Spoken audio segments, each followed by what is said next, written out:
Thank you for being here.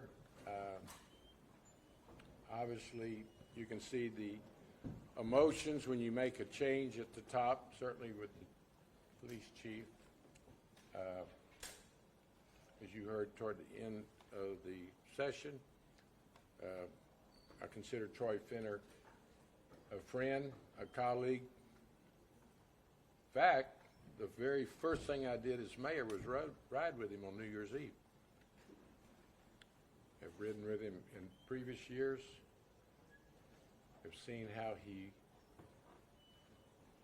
does his job as a professional. Spent Saturday with him, Friday. So it's not an easy decision to see a public servant retire.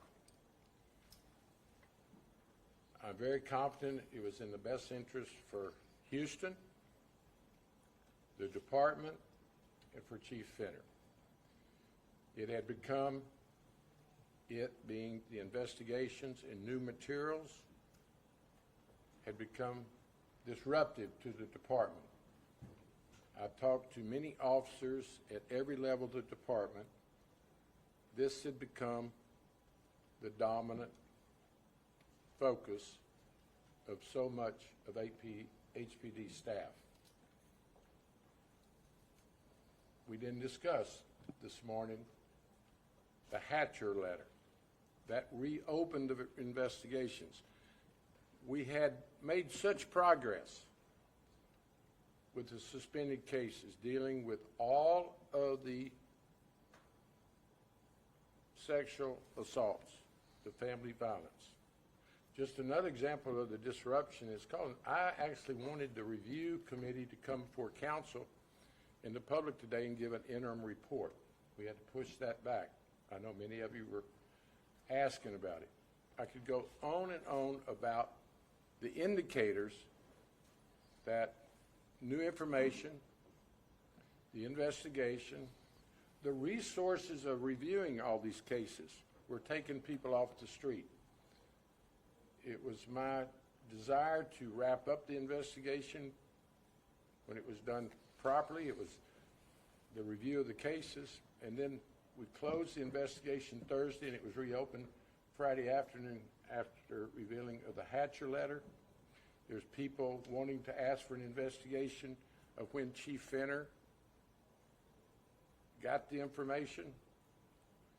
So the tough call is, what's in the best interest of Houstonians, the department, and Chief Finner, certainly in terms of public safety. And he chose to retire yesterday afternoon.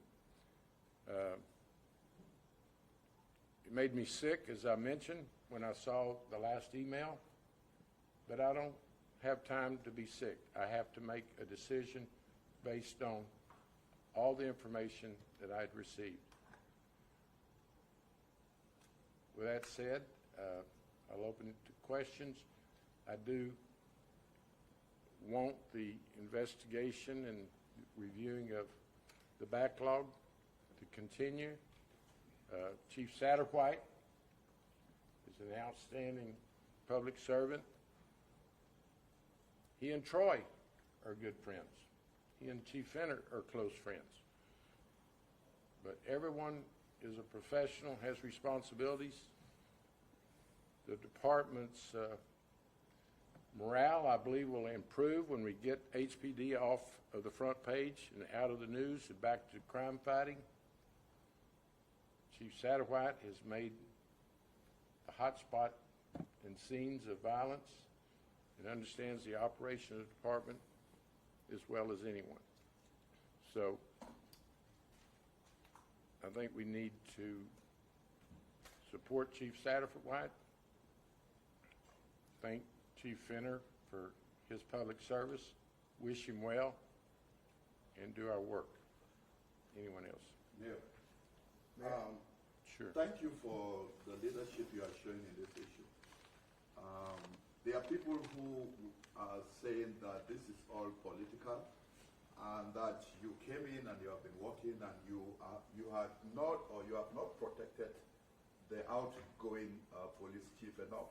because there have been a lot of issues inside the department which were not there in the previous administrations, which were things which officers and other employees were bringing out and trying to talk against their boss in place. And the way that the other mayors handled them is a little bit different from this. Was this a staging, a preparation for you to kick Fina out, and especially because he resigned and you have not even said, I accept or denounce the resignation, want to study it. You just appointed somebody or you have an interim person, which means that you were really prepared for him to go. Is this all working with others inside the department? Is this all part of the politics to kick him out at this point? I will continue to use that statement, that he's been kicked out. Well, first of all, that's an outrageous statement that probably you should even know is not correct. It's well documented, my support for Chief Finner, going back years. Rode with him as an assistant chief. Declared during my campaign, I don't know if you recall this, that he would be my chief, that he was a good chief. I was part of your campaign. And he would be better. And then Channel 13 had us both on an hour-long interview, like in the first weeks of my administration. You may not even be aware of how strong I feel about it. I've tried to share it with you this morning. You know, the gentleman that sat at my breakfast table, 7 in the morning. You don't just talk business, you talk family, you talk gentleman to gentleman. But then I have a responsibility to Houstonians. I took an oath to protect them. And I don't know if you know my background. You know, I chaired criminal justice for 30 years. This ain't the first tough decision I've had to make.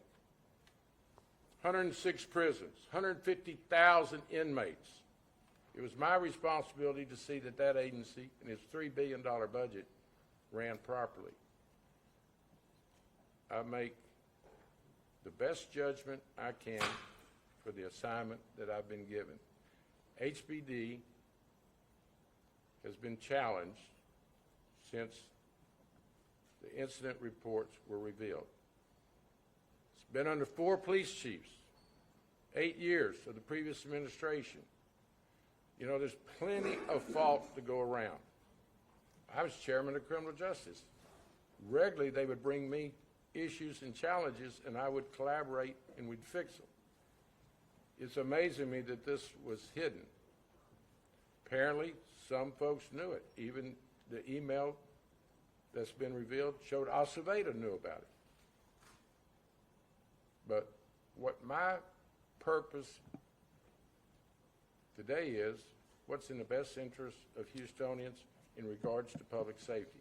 And I'm ready to move forward. And that's what we're going to do. Mayor, you talk about making tough decisions. And Sure. Can you just help clarify for us and for all the public? Sure.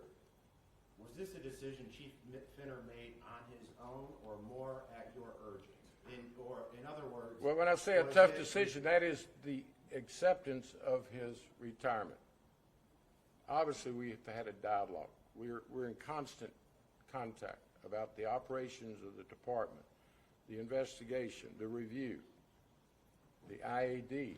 You know, when we had to reopen it, Thursday afternoon was a major game changer. That the person that started the investigation at IAD writes a letter that she heard such and such at a meeting in Houston that everyone knows was a command staff meeting, and she wasn't in the city. That's what the department's talking about leading into the new email that was revealed. So my judgment was we've got to get back to crime fighting. We've got to get out of the press. We've got to have the officers have good morale. When I got elected, the morale was boosted.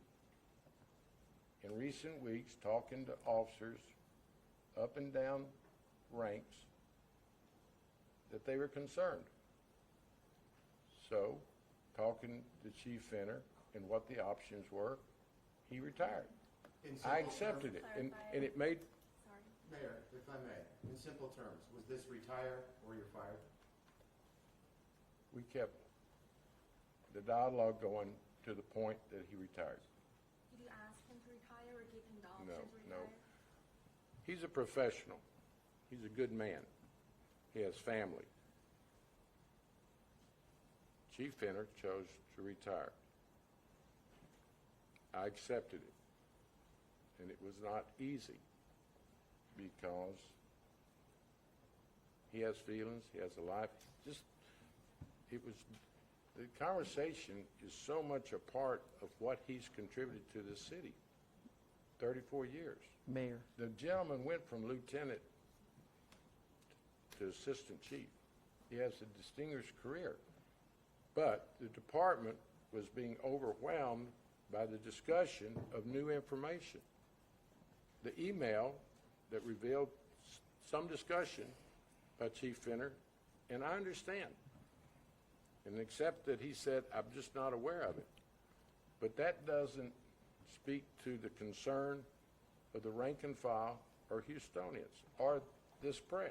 So did those emails lead to the conversation? It was the final straw. I think that can certainly be an honest statement, but it was on top of the Hatcher letter and the backlog, and I could go on and on and on. It was the cumulative impact that it was have on the morale in the department, the focus of the officers, and the confidence that Houstonians need to have in their police department. Here's the bottom line.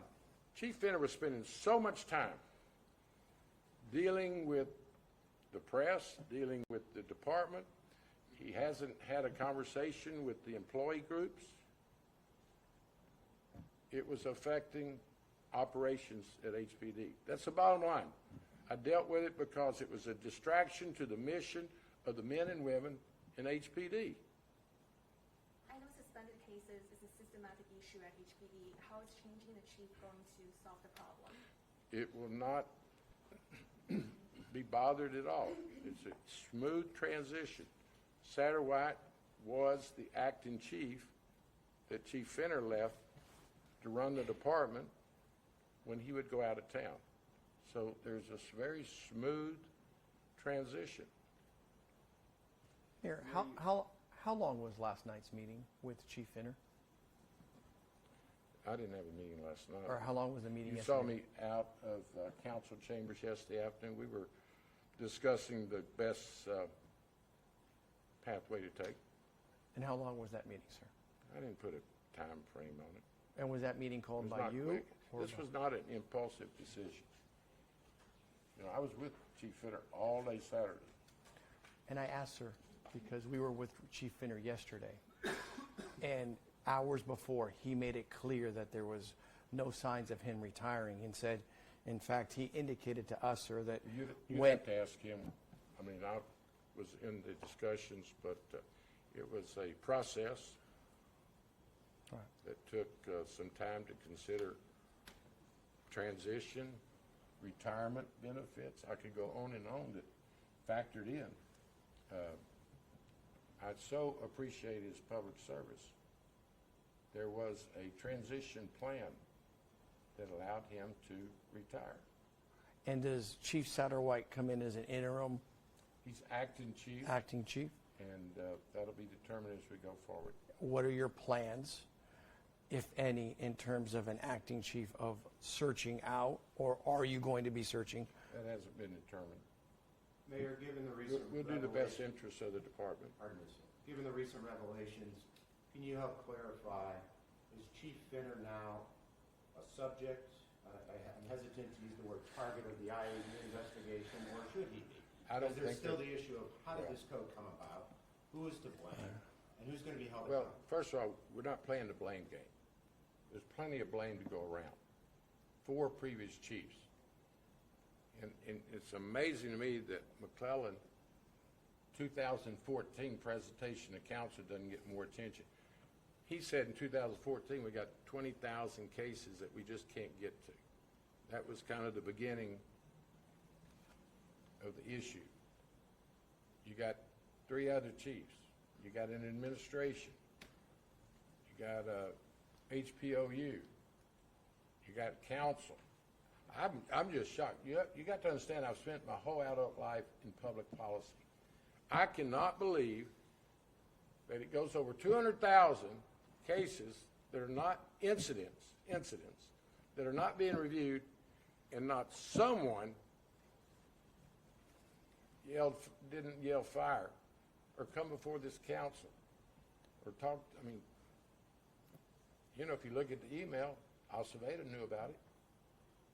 The email reflects that Chief Fenner knew about it. But why weren't they work for the council and the mayor.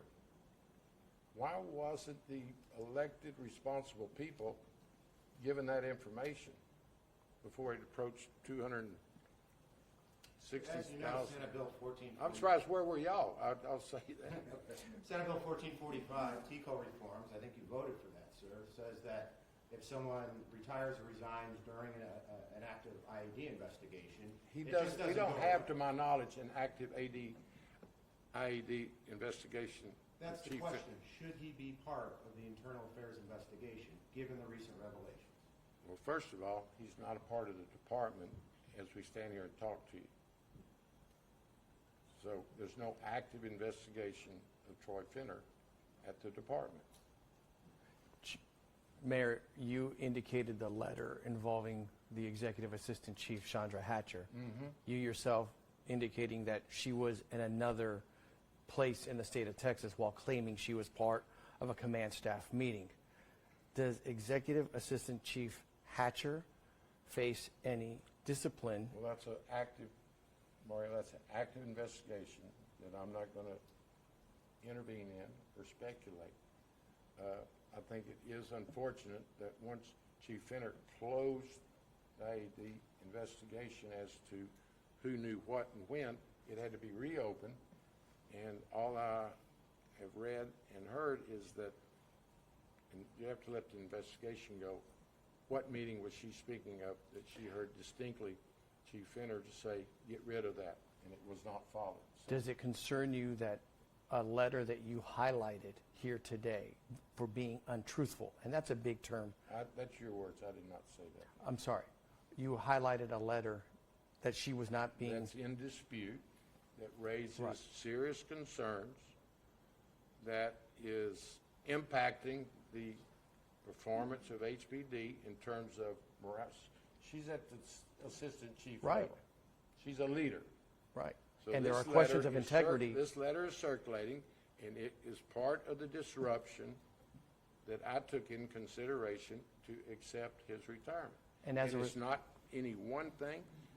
That is an issue, and then the email shows up, and it just starts at some point disrupting the mission of HPD. Mayor, if I may for 30 seconds, let me just explain it. You had concerns yesterday because there was an integrity question involving Chief Fenner and an email from 2018. We have a letter that we've highlighted from last week in our reporting that also raises concerns Sure. of integrity. And the reason why this question is being asked, because when you had questions of integrity involving Chief Fenner, the city of Houston saw action. Now we have raised questions about integrity involving the The executive difference assistant chief. is Chief Fenner works for me. The assistant chiefs work for the chief. So you're mixing apples and oranges. Those are not comparables. Chief Hatcher's investigation is active as to the timing, content, and accuracy of her letter. That's being investigated. We ought to leave it alone. Let the department do its job. Chief Fenner, with everything that's going on, chose to retire. Mayor, are we aware Chief Satterwhite was also in a high-ranking position for several years? Should he have said something about the suspended cases code? Well, there's no indication that he knew anything about it, like the other 5,000 officers and command staff and 4 police chiefs and a mayor, and I could go on and on.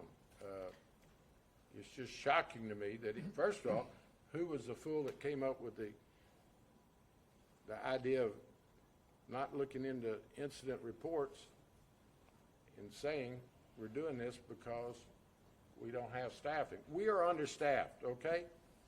We ought to absolutely agree on that. Fewer cops, police officers than we had 25 years ago. What better way to get the resources than to say, if we don't get resources, we're going to have incidents that are not going to be looked into. And some of them are some of the worst of the worst, with sexual assaults, rapes. You know, there's been some 70 cases that the review has shown the perpetrator's still out there, and we had reason to know who he was. Family violence. Why didn't that trigger the opportunity to go transparent in public, come right here at this horseshoe and say they either didn't know or they weren't allowed to? So to clarify, is it your understanding that Chief Satterwhite did not know about this code, or? There's no indication that he did. Mayor, following on that, in the selection process of a new chief, Yeah. my first question. You talking about a new one like today? A new permanent chief to Permanent chief? replace Fenner, if Satterwhite's not elevated. What role will, if any, will HPOU play in that? And does it necessitate, given the question, how many of the command staff did know or had some knowledge? Does it necessitate bringing in an outside chief? Well, first of all, HPOU will not play any primary role. It'll be my decision, talking to council, listening to Houstonians, my experience, my contacts, people's proven records, their recommendations. So that's will be the basis. And I'm not ruling out internal or external chiefs. I want someone that is a crime fighter, that realizes and appreciates the diversity of our city, and just wants to fix things. And quite frankly, there are a lot of best practices that I would share with someone that wants to continue or be chosen as chief.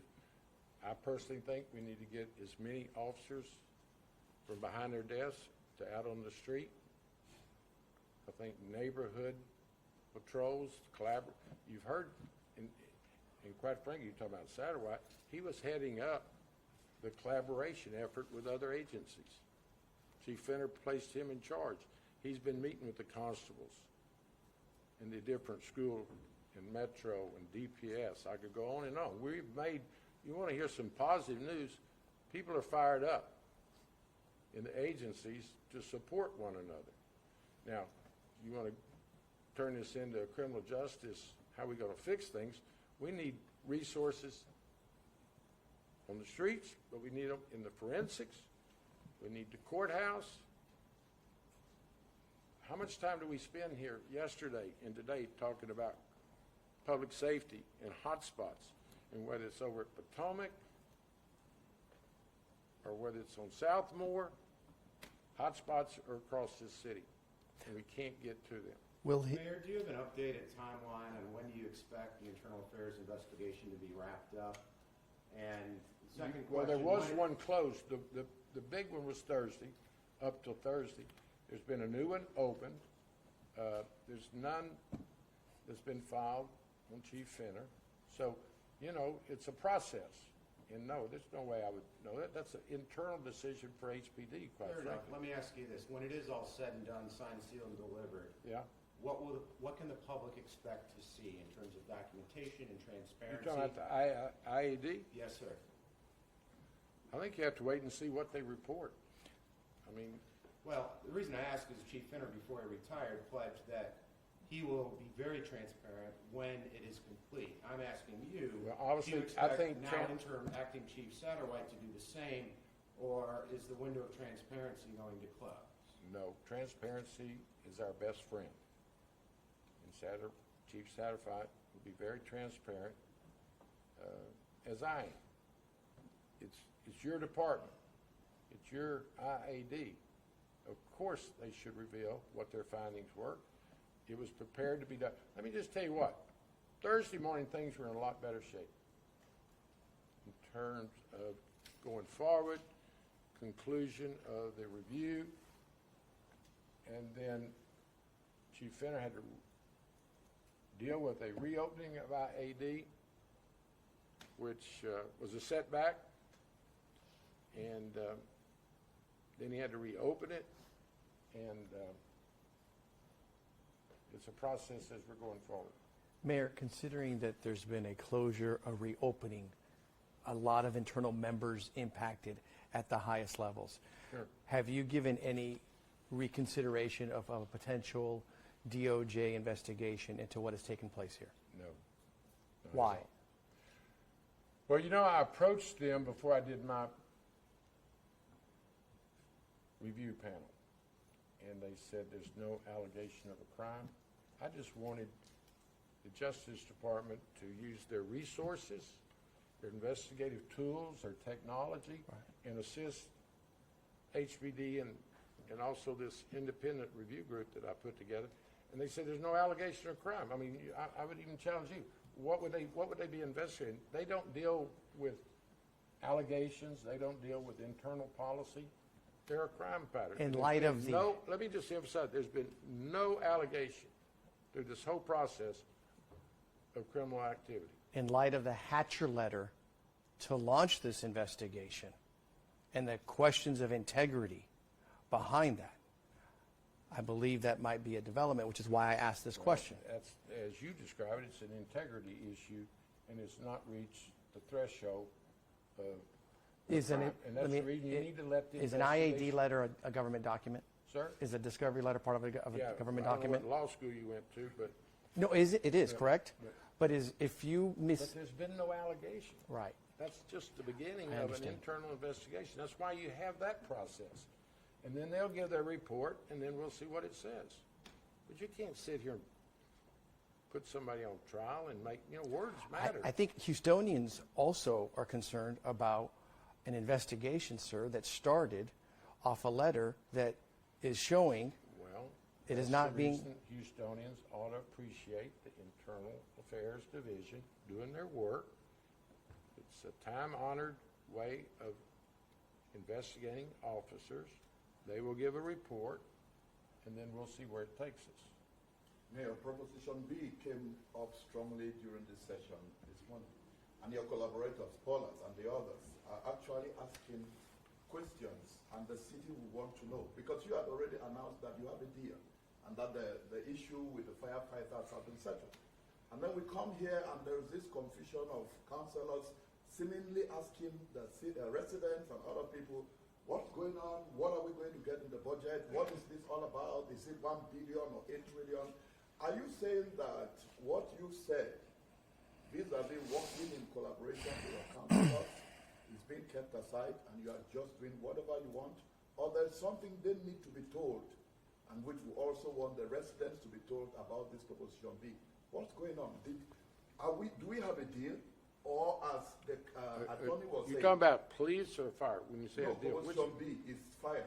Do we have a deal as you had announced, or are we following a tour that says the negotiations are going on? Who is confusing you? Mediation is ongoing. The judge is closely monitoring it. The final agreement has not been signed, taken to court. But you announced a final agreement before. Of course, the courts are open process. I'll let you be one of the first persons to see it. Mayor, you lead a minority majority city. It's been that way for a long time.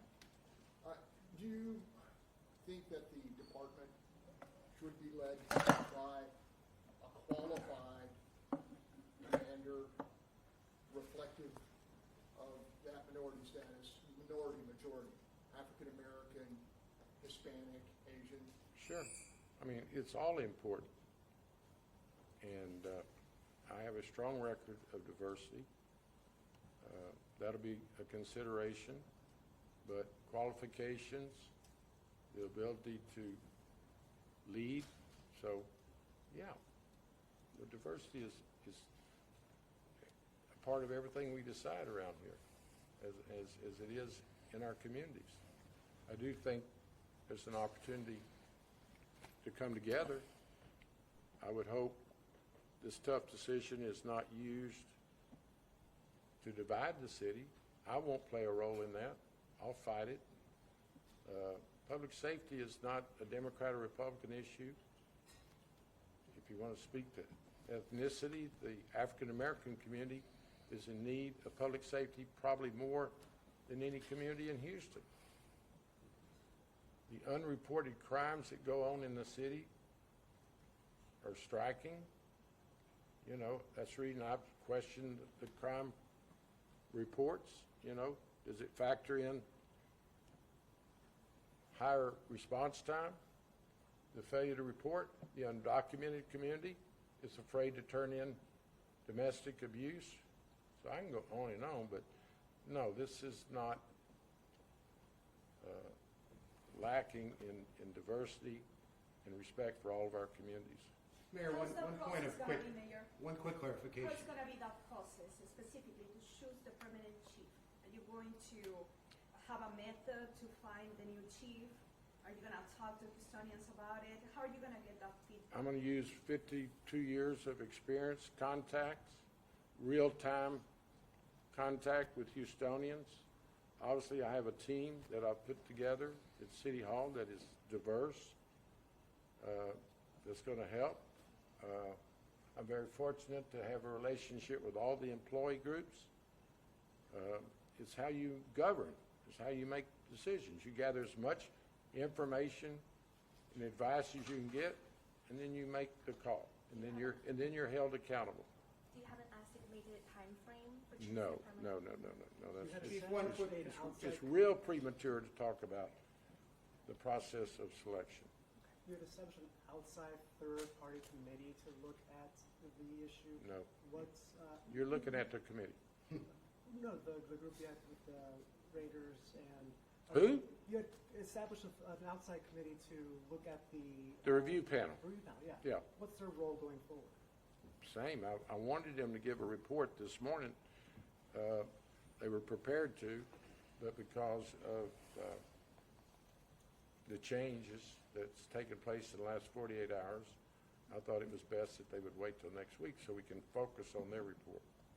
Mayor, what one exactly did Finner clarification, tell Mayor. you? The dialogue you mentioned earlier, just yesterday, was that in person, over the phone, vis-a-vis your chief of staff? or did- We've met and over the phone, staff was involved.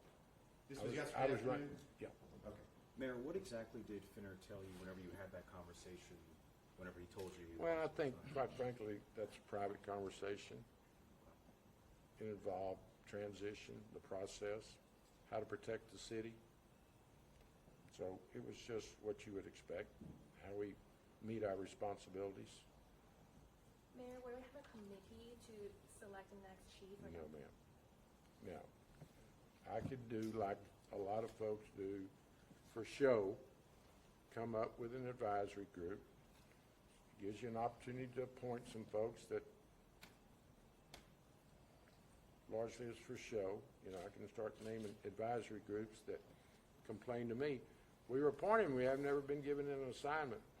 No one listens to us.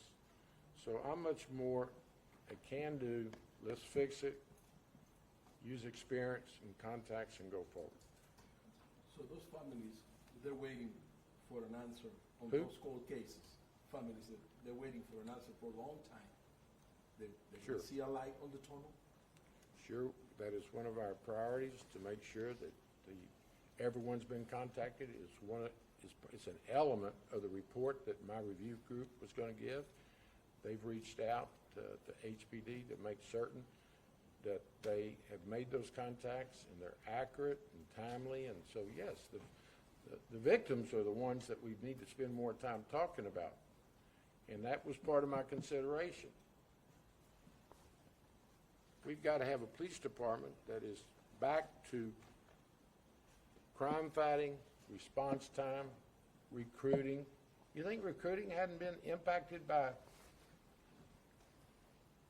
the activities that we're describing? I want people to get back to doing police work and get out of the press.